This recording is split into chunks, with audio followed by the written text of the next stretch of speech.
Okay, तो आज हम लोग ड्युअलिटी डिस्कस करेंगे। ठीक है, ड्युअलिटी बहुत इंपॉर्टेंट है सारे कॉम्पिटिटिव एग्जाम्स के लिए। किसी गिवन फॉर्म, जो गिवन फॉर्म होती है उसको हम लोग प्राइमल अज्यूम करते हैं, ठीक है, और उसको कन्वर्ट करके उसके एसोसिएटेड डुअल फॉर्म में हम लोग ट्रांसफॉर्म करते हैं। ठीक है, तो मान लीजिए ये एक जनरल स्ट्रक्चर है किसी प्राइमल एलपीपी का, और आप इसको डुअल में कन्वर्ट करना चाह रहे हैं। ठीक है, तो देखिए इनमें क्या रहता है। सबसे पहले अगर आप ऑब्जर्व करेंगे, अगर आप देखेंगे तो एक ऑब्जेक्टिव फंक्शन होगा, कुछ इनइक्वालिटीज होंगी और नॉन नेगेटिविटी कंडीशन होगी। ये स्टैंडर्ड फॉर्म। ठीक है, मैं आपको सारा सिखाऊंगा कि अगर यहाँ पे नॉन नेगेटिविटी नहीं रहे या फिर ये स्टैंडर्ड, जो जैसे मैथ्स में ये स्टैंडर्ड है कि लेस इक्वल होना चाहिए, लेकिन अगर वो नहीं रहा तो फिर क्या करते हैं। ठीक है, तो वो भी आपको बताऊंगा। बहुत सारे लोग बहुत सारे तरीके सिखाते हैं, मैं आपको सीधा सीधा एक बात बताऊंगा और सारी चीजें हो जाएंगी मेरे हिसाब से। तो सबसे पहले जो चेंजेस हैं वो क्या होते हैं कि मैक्स मिन में कन्वर्ट होता है, मैक्स जो है वो मिन में कन्वर्ट होता है, वाइस वर्सा, मतलब मिन जो है वो मैक्स में कन्वर्ट होता है। ठीक है, ये है। फिर और क्या है, अब देखिए जो आपका वेरिएबल है, ठीक है, यानी कि वेरिएबल्स वो किस में कन्वर्ट होते हैं, वो कंस्ट्रेंट्स में कन्वर्ट होते हैं, और जो कंस्ट्रेंट्स हैं वो वेरिएबल में कन्वर्ट होते हैं। अब आप पूछेंगे सर ये क्या क्या मतलब है, इसका क्या मतलब है। इसका मतलब ये है, ये दो कंस्ट्रेंट्स आपको दिख रहे हैं, दो इक्वेशन दिख रही हैं, ये इसके करस्पॉन्डिंग हम लोग दो वेरिएबल अज्यूम करते हैं। ये y1 और y2 इसमें जाके वेरिएबल बनेंगे। ठीक है, ये गलत साइड मैंने लिख दिया है। तो ये जो है y1 और ये y2 को करस्पॉन्ड करेगा, यानी कि यहाँ पे जो वेरिएबल आने वाले हैं वो x1 x2 नहीं, y1 और y2 आने वाले हैं। ठीक है, और इसमें जो वेरिएबल है x1 और x2, ठीक है, वो वहां पे इक्वेशंस को करस्पॉन्ड करेंगे, यानी कि दो इक्वेशन बनने वाली है वहां पे, कंस्ट्रेंट्स बनने वाले हैं। ठीक है, ये दो चीजें हैं। फिर जो आपका ये कॉलम वेक्टर होता है, ये जो आप लिखते हैं, ठीक है, राइट हैंड साइड वेक्टर, ये शिफ्ट होके कहा जाता है ऑब्जेक्टिव फंक्शन में। तो मैं इसको ऐसे लिख रहा हूँ कि जो कॉलम वेक्टर होता है, कॉलम वेक्टर जो होता है वो शिफ्ट हो जाता है कहाँ, ऑब्जेक्टिव फंक्शन, इधर जिसको ऑब्जेक्टिव फंक्शन में। और ऑब्जेक्टिव फंक्शन का जो ये जो कोफिशिएंट्स होते हैं 1 2, ये कहाँ शिफ्ट हो जाते हैं, ये डुअल में आके कॉलम वेक्टर बना देते हैं, यानी कि दिस साइड। ठीक, ये। अब देखिए, चलिए शुरू करते हैं, देखते हैं बना के। यहाँ पे है b1, यहाँ पे है b2। तो सबसे पहले आएगा b1, मैंने कहा ना ये वाला कोफिशिएंट उठ के कहाँ जाएगा, पहले वाला b1, और ये हो जाएगा y1 plus b2 and y2। ठीक, सच दैट। अब देखिए कंस्ट्रेंट्स, कंस्ट्रेंट आपके रिवर्स हो जाते हैं, कैसे देख लीजिए। अब यहाँ पे जो आप देख रहे हैं,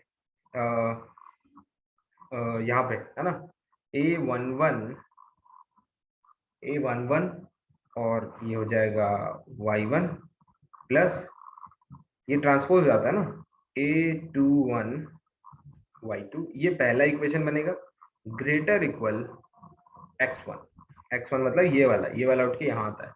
फिर यहाँ पे a12, ये जो मैट्रिक्स आप देख रहे हैं ना, जो अंदर ये मैट्रिक्स बनती है, ये वाली, ये मैट्रिक्स जो है ये ट्रांसफॉर्म हो जाती है। ठीक है, इसका ट्रांसफॉर्म ले लिया जाता है, ट्रांसपोज सॉरी। तो ये हो जाएगा y1 प्लस, क्या हो, okay okay, just a minute, plus, okay सही है, a22 y2 greater equal, sorry x1 लिख दिया है मैंने यहाँ पे, कोफिशिएंट आएगा ना, x1 थोड़ी आएगा, x1 तो वेरिएबल है, क्या आ जाएगा c1, और यहाँ पे क्या आ जाएगा c2। यानी कि ये जो मैट्रिक्स होती है, यहाँ पे जो मैट्रिक्स है उसका ट्रांसपोज यहाँ पे आ जाता है। अगर आप इसको A कह रहे हैं, ठीक है, तो ये जो मैट्रिक्स बनेगी, ये जो आपको दिख रही है, ये A ट्रांसपोज बनेगी। ठीक, ये और ये आपके यहाँ चले गए, ये उठ के इनके कोफिशिएंट बनाते हैं, और ये आके यहाँ पे कॉलम वेक्टर बना देते हैं। इनइक्वालिटीज जो आप देख रहे हैं ये रिवर्स हो जाती हैं, ये। ठीक है, बाकी यहाँ पे नॉन निगेटिविटी है। तो ये तो सबसे बेसिक फॉर्म को कन्वर्ट करना हो गया। ठीक है, बताइए यहाँ तक समझ में आया? किसी को कोई डाउट है? यस और नो? क्लियर है? Yes sir. ओके, चलिए अब कुछ इसको कॉम्प्लिकेटेड करते हैं। चलिए देखते हैं कॉम्प्लिकेटेड करके। अब मान लीजिए आपको प्रॉब्लम इस तरह से दिया जाए, बिकॉज हर बार आपको कुछ और इम्पोर्टेंट चेंजेस जो है वो मैं दिखा देता हूँ आपको, कुछ और इम्पोर्टेंट चेंजेस बता देता हूँ। जैसे इम्पोर्टेंट चेंजेस ये हैं कि जो इक्वालिटी होती है, नोटिस करिए यहाँ पे आप देख रहे हैं, ओह एक सेकेंड थोड़ा सा स्लो है आज। ये जो आप देख रहे हैं ये इनइक्वालिटी है। यहाँ पे इक्वालिटी नहीं है। इक्वालिटी होती है तो फिर आप उसको ब्रेक करके दो पार्ट्स में आपको सिखाया जाता है कि बनाइए, कुछ मत करिए ऐसा। वो इक्वालिटी जो होती है वो आपकी किस में चेंज हो जाएगी? इक्वालिटी आपकी चेंज हो जाएगी अनरिस्ट्रिक्टेड वेरिएबल, अनरिस्ट्रिक्टेड वेरिएबल, यानी इक्वालिटी वाली जो इक्वेशन होगी, ठीक है, मैंने कहा ना हर इक्वेशन एक वेरिएबल को करेस्पॉन्ड करती है, डुअल का वेरिएबल। हर इक्वेशन, तो यहाँ पे ये इनइक्वालिटीज हैं तो भी वेरिएबल है ना। अगर यहाँ पे एक और इक्वालिटी वाला होता तो एक और y3 आता, तो जो y3 होगा इस बार, जैसे यहाँ पे y1 y2 नॉर्मल है ना, नॉन नेगेटिविटी, ये नॉर्मल कंडीशन है।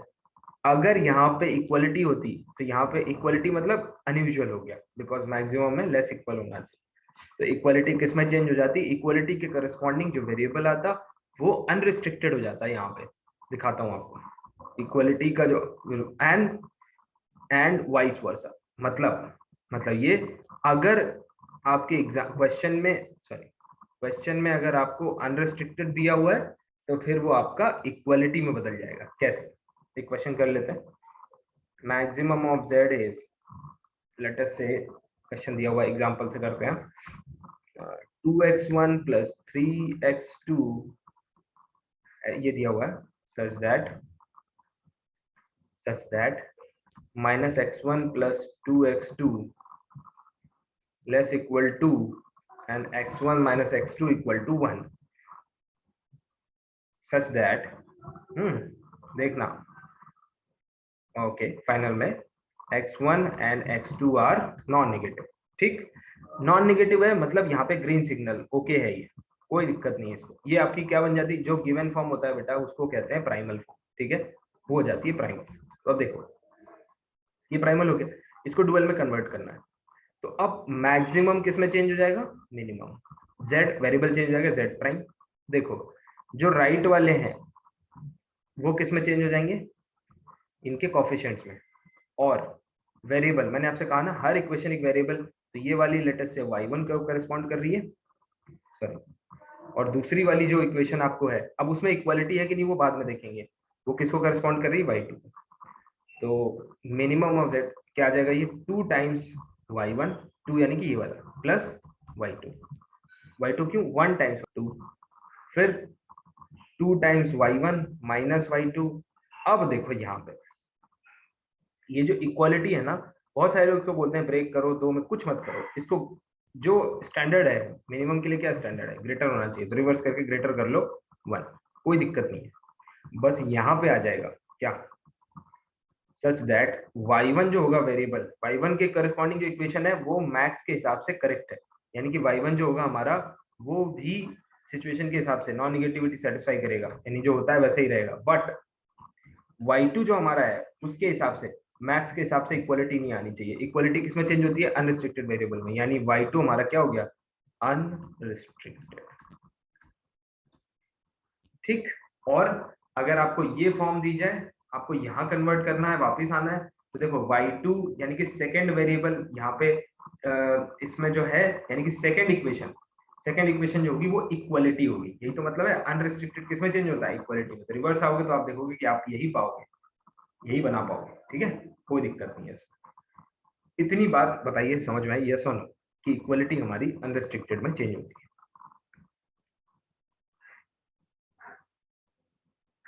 Greater than 3, okay okay okay okay, that is typing. ये वाला 3 आएगा ना यहाँ पे, ठीक है, दैट इज 3। करेक्ट। बताइए कॉन्सेप्ट समझ में आया फटाफट, यस और no?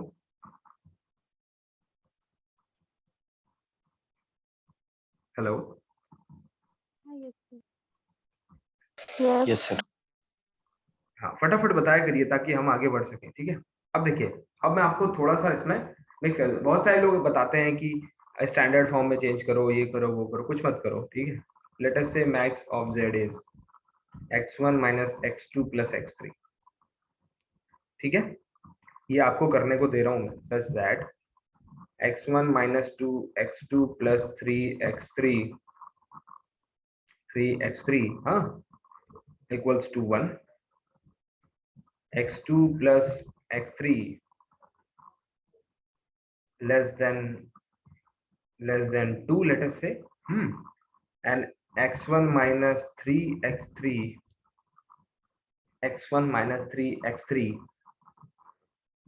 is greater equal 4, such that x1 and x2 are non-negative but x3 जो है हमारा वो हो गया अनरिस्ट्रिक्टेड। सारे प्रॉब्लम्स को मिक्स करके मैंने बनाया है, ठीक है। इसको ट्राई करो, यस गो फॉर इट। चल देखिए, अब इसको देखो कैसे कन्वर्ट करेंगे, ठीक है। एक एक करके शुरू करते हैं। मैंने आपसे कहा ये 3 वेरिएबल हैं y1 y2 y3। देखो सबसे पहले ऑब्जर्वेशंस करो, ठीक है, कि क्या क्या चेंज होगा। ये जो यहाँ पे कॉफिशिएंट है 1, यहाँ पे है -1, यहाँ पे है 1, ये बनने वाले हैं क्या, राइट हैंड साइड वेक्टर, ये वाले, ठीक। और ये उठ के जाने वाले हैं वेरिएबल के केस में, यहाँ पे कॉफिशिएंट बनने वाले। इसके लिए y1 है, इसके लिए y2 है, इसके लिए y3 है, ठीक है। तो देखिए y1 के लिए इक्वलिटी है, ठीक है, और इक्वलिटी किस में चेंज होती है, अनरिस्ट्रिक्टेड। यहाँ यानी कि यहाँ पे जो वेरिएबल आएगा y1 उसको पहले ही लिख लो क्या, अनरिस्ट्रिक्टेड, ठीक है, अनरिस्ट्रिक्टेड। फिर ये ओके है, मैक्स के लिए लेस इक्वल होना चाहिए, तो y2 ओके है, यानी y2 आपका पॉजिटिव ही आएगा, कोई दिक्कत नहीं है, जो मतलब जैसा रहता है। y3 को देखिए ग्रेटर है, यानी कि आपको माइनस साइन से मल्टीप्लाई करना पड़ेगा, तो या तो आप यहाँ पे ऐसे कर लो -x1 plus 3x3 plus equal -4, ठीक है, ऐसे कर लो। या फिर एक और तरीका है कि आप यहाँ पे लिख लो y3 इज लेस देन 0, है ना, y3 इज लेस देन 0, तो ये भी कर सकते हो। और अगर आपने माइनस से मल्टीप्लाई कर लिया है तो फिर आपको इसको लिखने की जरूरत नहीं है, आप यहाँ पे ग्रेटर इक्वल लगा सकते हो, कोई दिक्कत नहीं है, ठीक है। ये तो हो गया y1 y2 y3। अब देखो आगे बढ़ते हैं, मैक्स हो गया मिन हमारा, तो मिन z प्राइम ये आ गया 1 into y1 plus 2 into y2 minus 4 into y3, इतना हो गया। अब देखो ये जो मैट्रिक्स है यहाँ पे इसका ट्रांसपोज होता है, तो 1 यहाँ पे 0 और 1, यानी कि 1 यानी कि y1 0 y2 गायब हो जाएगा प्लस y3। मेन के लिए क्या होना चाहिए, ग्रेटर होना चाहिए ना। आप कहोगे सर यहाँ तो इक्वलिटी है, कोई दिक्कत नहीं, इक्वलिटी को हमने बैलेंस कर लिया है, इक्वलिटी को हमने अनरिस्ट्रिक्टेड लिख के बैलेंस कर दिया है। अब हम यहाँ पे वो लिख सकते हैं जो होगा। अब यहाँ पे क्या होगा, यहाँ पे ये वाला कोफिशिएंट पहला वाला, तो ये आ जाएगा 1, फिर -2y1, ये ट्रांसपोज ये वाला कॉलम वेक्टर यहाँ पे रो बनेगा ना, -2y1 प्लस 0 यानी बीच वाला गायब। ओके अच्छा, नहीं नहीं y2 है ना, y2 ठीक। अब ये लेस इक्वल है, यहाँ पे ओके है, कोई दिक्कत नहीं, ग्रेटर इक्वल -1, ये भी ठीक है। अब तीसरा क्या है y3, तो ये बन जाएगा 3y1 प्लस y2 -3y3, ठीक। हमने यहाँ पे लेस इक्वल कर लिया, ये ओके है, कोई दिक्कत नहीं, ठीक है। ये आ जाएगा ग्रेटर इक्वल 4 नहीं 1, इधर आ जाएगा 1, ठीक, क्योंकि ये वाले जो है वेक्टर ये हमारे आते हैं ना उठ के यहाँ पे। बताओ भाई, ये हो गया हमारा डुअल। किसी को कोई तकलीफ है, सही है, कोई दिक्कत है, कोई दिक्कत है तो बता दीजिए, कहीं कोई डाउट, यस और नो फटाफट बताइए। समझा सर। ओके गुड, चलिए आगे बढ़ते हैं। वाला इक्वेशन बनेगा सर वो लास्ट वाला इक्वल बनेगा इक्वेशन, अनरिस्ट्रिक्टेड। करेक्ट, ये अनरिस्ट्रिक्टेड है ना, ठीक है करेक्ट, ये एक्चुअली जो है अनरिस्ट्रिक्टेड है, तो ये जो हमारा थर्ड इक्वेशन बनेगा वो इक्वलिटी बनेगा। क्या बनेगा, इक्वलिटी। ये तो नोटिस ही नहीं किया, तो बड़ी इंपॉर्टेंट बात की है, इक्वलिटी बनेगा, बताया ना अभी पीछे। ये देखिए इक्वलिटी किसमें चेंज होती है, अनरिस्ट्रिक्टेड वेरिएबल में, और अनरिस्ट्रिक्टेड वेरिएबल अगर प्राइमल में दिया हुआ है तो वो डुअलिटी में क्या बन जाता है, इक्वलिटी बन जाता है। ठीक है, तो ये हो गया करेक्ट। चलिए भाई आगे बढ़ते हैं। अब कुछ इंपॉर्टेंट रिजल्ट्स हम लोग देखेंगे, इंपॉर्टेंट रिजल्ट्स फॉर डुअलिटी। ठीक है, देखो और कोई मेथड आप अडॉप्ट मत करो, कुछ भी मत करो। जैसे बहुत लोग बोलते हैं इक्वलिटी आए ना तो पहले एक दो इक्वेशन बना लो लेस इक्वल, ठीक है, इसके कॉरेस्पॉन्डिंग जो वेरिएबल होगा उसको ऐसे लिखो y1 prime plus y1 double prime, ऐसे कुछ मत करो। ये सब किसी कोई भी चीज की जरूरत नहीं है। बेसिक फंडा याद रखो, है ना, कि इक्वलिटी अनरिस्ट्रिक्टेड, अनरिस्ट्रिक्टेड का मतलब क्या है ये भी समझ लीजिए, ऐसा ना हो कि बस याद कर रखा है। अनरिस्ट्रिक्टेड का मतलब ये है कि उस वेरिएबल पे कोई रिस्ट्रिक्शन नहीं है। जैसे आप कहते हैं ना x1 should be non negative, अब x2 अगर अनरिस्ट्रिक्टेड हो गया है तो इस वेरिएबल पे कोई रिस्ट्रिक्शन नहीं होगी। ये कुछ भी हो सकता है, नेगेटिव, पॉजिटिव, फ्रैक्शनल, इंटीजर, कुछ भी। ठीक, तो ये है इसका सेंस। चलो अब हम लोग पढ़ते हैं। तो जो मैंने बताया ये वीडियो बार बार देख लेना, एक दो बार देखोगे और क्लियर हो जाएगा। ठीक है, पीडीएफ पढ़ लेना। तो डुअलिटी जो है उस पे बेस्ड कुछ इंपॉर्टेंट रिजल्ट्स हैं जो पूछे जाते हैं। सबसे पहला रिजल्ट कौन सा है कि अगर आपके प्राइमल का, ठीक है, if primal has feasible solution, मान लीजिए आपके प्राइमल का ऑप्टिमल सॉल्यूशन आता है, ठीक है, आपके प्राइमल का ऑप्टिमल फिजिबल सॉल्यूशन या फिर ऑप्टिमल सॉल्यूशन आए, तो आपके डुअल का, यानी कि प्राइमल से अगर आप डुअल में कन्वर्ट कर रहे हैं तो डुअल का भी, यानी then dual will also have feasible या फिर ऑप्टिमल सॉल्यूशन, फिजिबल या फिर ऑप्टिमल सॉल्यूशन। फायदा क्या है इसका देख लीजिए। देखो याद रखो, कोई भी जब आप बेसिक फूरियर ट्रांसफॉर्म पढ़ते हैं, ठीक है, या फिर लाप्लास ट्रांसफॉर्म पढ़ते हैं, ये जितने भी ट्रांसफॉर्मेशन आप लगाते हैं तो एक फंक्शन स्पेस को उठा के आप किसी दूसरे फंक्शन स्पेस में रख देते हैं। यहाँ से एक फंक्शन स्पेस को उठा के दूसरा, फिर लाप्लास लगा के आप इस लाप्लास फ्रेम में प्रॉब्लम को सॉल्व करते हैं। जैसे ओडी है, ठीक है, मैं आपको एग्जांपल के साथ समझाता हूँ। जैसे आप लोग डिफरेंशियल इक्वेशन सॉल्व करते हैं वाया लाप्लास मेथड, ठीक है, पीडी सॉल्व करते हैं वाया लाप्लास मेथड।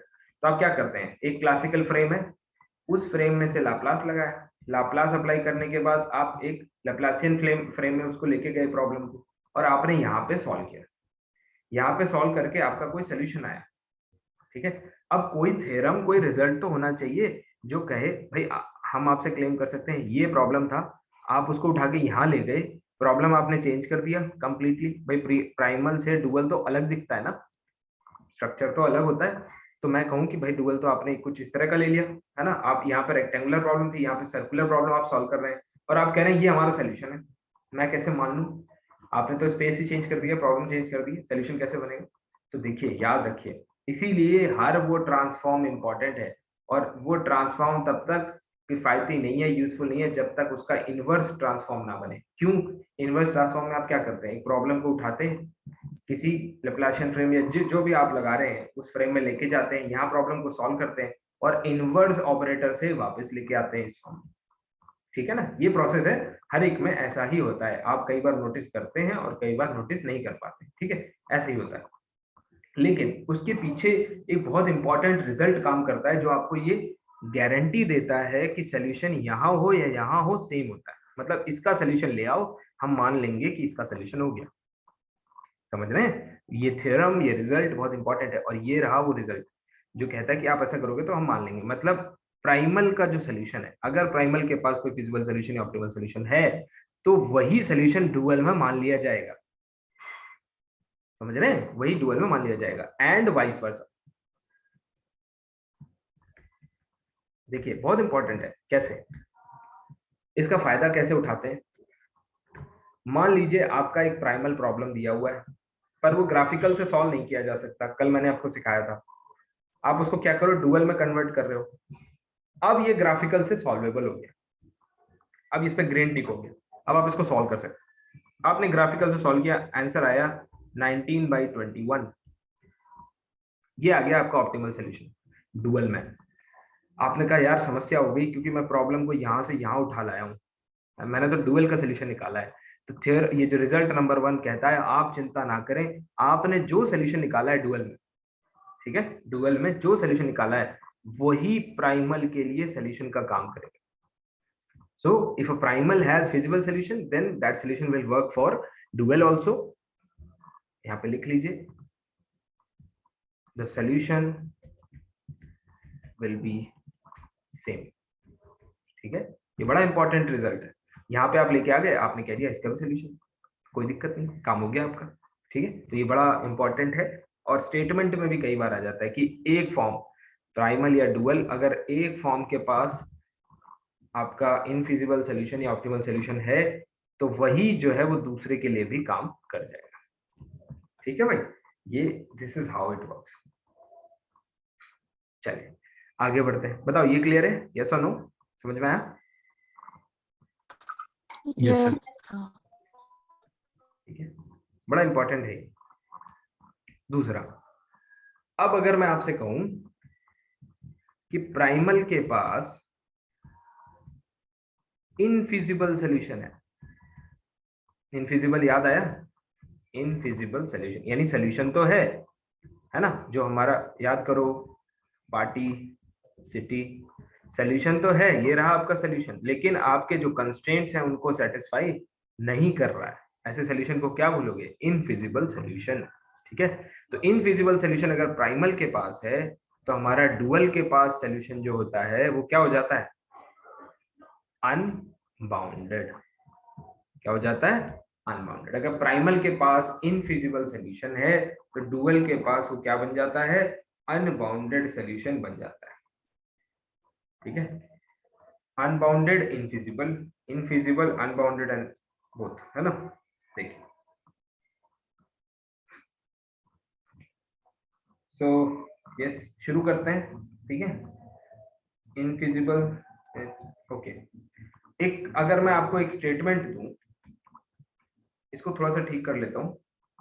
प्राइमल में अगर अनबाउंडेड है तो यहाँ पे इनफिजिबल होगा, ठीक है। So if primal has unbounded then it is infeasible, ठीक है। अनबाउंडेड सॉल्यूशन के लिए इनफिजिबिलिटी होती है। और अगर, थर्ड इंपॉर्टेंट रिजल्ट है, थर्ड इंपॉर्टेंट रिजल्ट है, अब ये एरो इस तरफ नहीं होगा, इस तरफ होगा। अगर यहाँ पे इनफिजिबल सॉल्यूशन है, अगर यहाँ पे इनफिजिबल सॉल्यूशन है तो यहाँ पे दोनों ही हो सकते हैं, यहाँ पे अनबाउंडेड भी हो सकता है और इनफिजिबल भी हो सकता है, ठीक है। इनफिजिबल भी हो सकता है, अनबाउंडेड भी हो सकता है, दोनों हो सकते हैं, यानी कि एक नहीं कह सकते आप, ठीक है। देखो एक स्टेटमेंट मैं आपके लिए दे रहा हूँ, ये है एक स्टेटमेंट दे रहा हूँ, आप बताएंगे ये ट्रू है या फॉल्स है। एक क्वेश्चन आया हुआ है, देखिए, which of the following is correct. So पहला है, if primal has infeasible solution, then its dual will also have invisible solution, invisible solution, okay. ये स्टेटमेंट नंबर 1 है। स्टेटमेंट नंबर 2 है, if primal has invisible solution, primal has invisible solution, ठीक है, primal has invisible solution, then dual will have unbounded solution, ठीक है। तीसरा statement है, primal, अब मैं शॉर्ट में लिख देता हूँ, प्राइमल अगर अनबाउंडेड है देन डुअल भी अनबाउंडेड होगा, डुअल भी अनबाउंडेड होगा। और लास्ट है कि अगर प्राइमल आपका अनबाउंडेड है देन जो डुअल है वो भी वो क्या होगा, इनफिजिबल होगा, इनफिजिबल होगा। पिछले रिजल्ट को ध्यान में रख के इसको अटेम्प्ट करें। अब देखिए सबसे पहले क्या बोला है, प्राइमल के पास इनफिजिबल सॉल्यूशन है, ठीक है। प्राइमल के पास जैसे ही इनफिजिबल सॉल्यूशन होगा तो दो ऑप्शन खुलते हैं, पीछे वाला स्लाइड देख लीजिए। जैसे इनफिजिबल सॉल्यूशन होगा तो दो ऑप्शन खुलते हैं, एक नहीं दोनों पॉसिबिलिटी हो जाती है, क्या, अनबाउंडेड भी और इनफिजिबल भी। यहाँ पे क्या कर रहा है, यहाँ पे कह रहा है primal has infeasible, then it will surely have infeasible solution. ये गलत है, क्यों, क्योंकि यहाँ पे दो चॉइस हो सकती है, अनबाउंडेड भी हो सकता है, infeasible. Primal has infeasible solution, then dual will have unbounded solution. अब देखो मैंने कहा ना दो चॉइस खुलती हैं, यहाँ पे ये एक ही बता रहे हैं, इनफिजिबल अनबाउंडेड, समझ रहे हैं, ध्यान से देखिए। अगर प्राइमल के पास इनफिजिबल सॉल्यूशन है तो यहाँ पे दो चॉइस खुलती है, ना कि एक। अगर प्राइमल के पास अनबाउंडेड सॉल्यूशन है तो डुअल के पास फिर इनफिजिबल सॉल्यूशन हो। तो अगर प्राइमल के पास अनबाउंडेड सॉल्यूशन है तो डुअल के पास बेटा यहाँ पे क्या होना चाहिए था, इनफिजिबल होना चाहिए था, लेकिन इन्होंने लिख दिया अनबाउंडेड, तो ये भी गलत हो गया। अब यहाँ पे कह रहा है प्राइमल के पास अनबाउंडेड सॉल्यूशन, डुअल के पास इनफिजिबल, एकदम करेक्ट। तो आंसर क्या आ गया, answer is D, last option correct है, ठीक है। अब एक और चीज नोट कर लीजिए, एक ये भी इंपॉर्टेंट रिजल्ट है, that dual of dual is primal, dual of dual is primal। Important result है, मतलब मान लीजिए प्राइमल आपको दिया हुआ है, आपने इसको कन्वर्ट किया किसमें, डुअल में, वही प्रोसेस से अपने जो हमारा नोन प्रोसेस है, ठीक है, ये जो हमने सीखा है अभी, इस प्रोसेस से आपने इसको कन्वर्ट किया डुअल में। अब अगर वापस से आप इस पे प्रोसेस लगा दें, सेम प्रोसेस आप इसको वापस से कन्वर्ट करें, then you will get your original primal. ये कहने का मतलब है ना, ओरिजिनल प्राइमल वापस से आपको मिल जाएगा, यानी कि dual of dual is primal. अगर आप प्रोसेस को रिपीट कर देंगे, दो बार अडॉप्ट कर लेंगे, तो प्राइमल से पहले डुअल और डुअल से फिर से वापस प्राइमल पे आ जाएगा, ठीक, ये तो dual of dual is primal, ठीक है। तो सम अप कर दूं इसको मैं, देखो जब आप प्राइमल और डुअल के प्रॉब्लम सॉल्व कर रहे होते हैं तो सबसे पहले जो मैक्स होता है वो आपका मिन में बदल जाता है और मिन आपका मैक्स में बदल जाता है। दूसरा ये हो गया पहला, ठीक है। दूसरा क्या होता है, दूसरा ये होता है जो ऑब्जेक्टिव फंक्शन के कोएफिशिएंट्स होते हैं, ऑब्जेक्टिव फंक्शन के, देखो शॉर्ट में लिख रहा हूँ है ना, तो आवाज पे ध्यान देना कि इन पे, वो किस में कन्वर्ट हो जाते हैं, राइट हैंड कॉलम वेक्टर, ठीक है, राइट हैंड कॉलम वेक्टर। और राइट हैंड कॉलम वेक्टर जो होते हैं वो किस में कन्वर्ट हो जाते हैं, ऑब्जेक्टिव फंक्शन के कोएफिशिएंट्स में।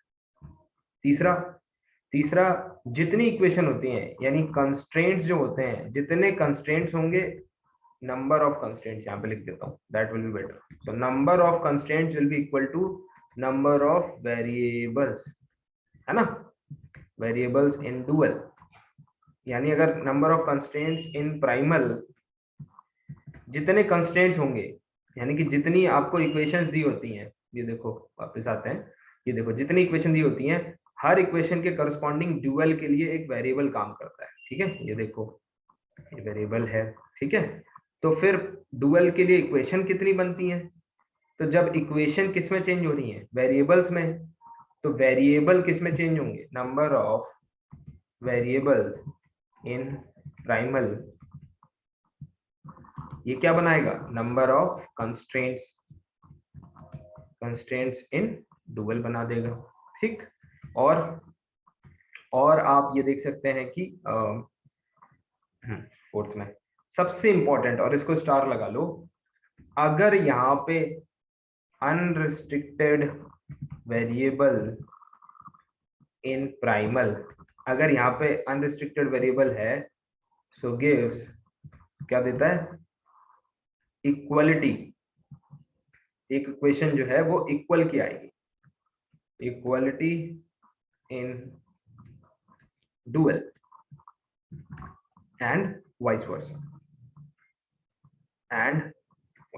अगर इक्वलिटी है प्राइमल में तो यहाँ पे क्या देगा, एक अनरिस्ट्रिक्टेड डुअल देगा, ठीक है। ये बड़ी इंपॉर्टेंट कंडीशन होती है, यहीं से पूरा वो डिसाइड होता है, ठीक है। वो आप कभी इसको वो बाइफरकेट करके वो बहुत लंबे लंबे प्रॉब्लम में मत जाइए, आप इतने को अडॉप्ट करेंगे आपका पूरा प्रॉब्लम, ठीक है। पहली इंपॉर्टेंट प्रॉपर्टी क्या है भाई, है ना, डुअल तो ऊपर ही लिखी हुई है तो इसको क्या समझ करना। पहली इंपॉर्टेंट प्रॉपर्टी क्या है कि अगर फिजिबल सोल्यूशन हमें मिलता है तो यहाँ भी फिजिबल होता है, ठीक है, और सेम होता है, ध्यान से समझ लीजिए, ठीक है। दूसरा, अगर यहाँ पे इनफिजिबल आता है, क्या आता है, गलती से इनफिजिबल आ गया, तो भाई यहाँ पे दो सोल्यूशन खुल जाते हैं, कौन से, अनबाउंडेड भी और इनफिजिबल। फिर अगर यहाँ पे अनबाउंडेड यानी प्राइमल जो आप कंसीडर कर रहे हैं वहां पे अनबाउंडेड है, तो यहाँ पे क्या आ जाता है, इनफिजिबल। यहाँ के लिए एक ही चॉइस रहती है, इनफिजिबल, ठीक। ये and dual is dual, dual of dual is primal, है ना। और यहाँ पे सोल्यूशन सेम रहता है, ये भी याद रखिए, क्योंकि इसमें एक बार एक क्वेश्चन आया था, मैं आपको बताऊंगा, उसमें ऐसे दिया हुआ था, उसमें डुअल का सोल्यूशन एक्चुअली आसान था, तो उसने कहा था कि प्राइमल का सोल्यूशन होगा 19/21। अब डुअल का सोल्यूशन तो निकल आया था 19 बट वही प्राइमल का सोल्यूशन है, ये गारंटी आपको यहाँ से मिल जाएगी, ये वाले से, तो बस रख दीजिए, ठीक है। 19/21, अभी मुझे डिजिट भी याद है, आई डोंट नो शायद 20 था या 21, बट 21 ऐसे ही कुछ था, वैल्यू आया था, ठीक है। तो होपफुली आपको ये पूरा कॉन्सेप्ट समझ में आया होगा। चलिए, थैंक यू।